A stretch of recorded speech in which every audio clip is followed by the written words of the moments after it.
What I call Christmas cookies are simply vanilla biscuits cut out in Christmas shapes and iced with colorful festive frosting.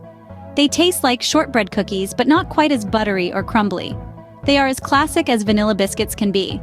This particular biscuit recipe is made for cutting out shapes. In this case, Christmas shapes. Most cookies spread and puff up so they bear little resemblance to the shape you expected. What you need for Christmas cookies. The nice thing about these Christmas cookies is that they're made with pantry staples, so there's no need to add to your ever-growing Christmas grocery shopping list. You will need 225 grams or 1 cup softened unsalted butter, 1 cup caster sugar, 1.5 teaspoons vanilla, extract 1 large egg, 3 cups all-purpose flour, 3/4 teaspoon baking powder and 3/4 teaspoon salt. Preheat oven to 180 degrees Celsius or 350 degrees Fahrenheit.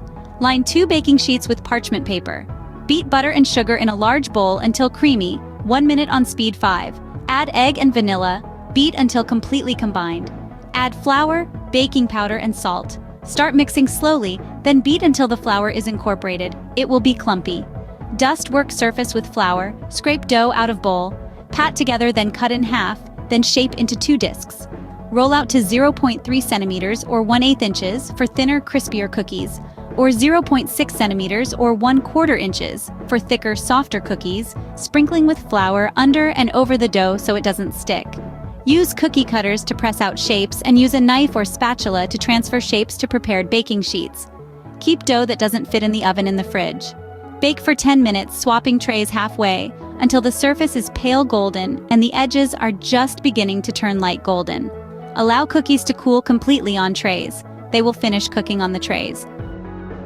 Decorating options. Icing. Melt chocolate, then dip the surface into chocolate. Dot with icing sugar and decorated with silver balls. Dust with icing sugar. Serve plain. They are sweet vanilla biscuits, so they are wonderful eaten just as they are.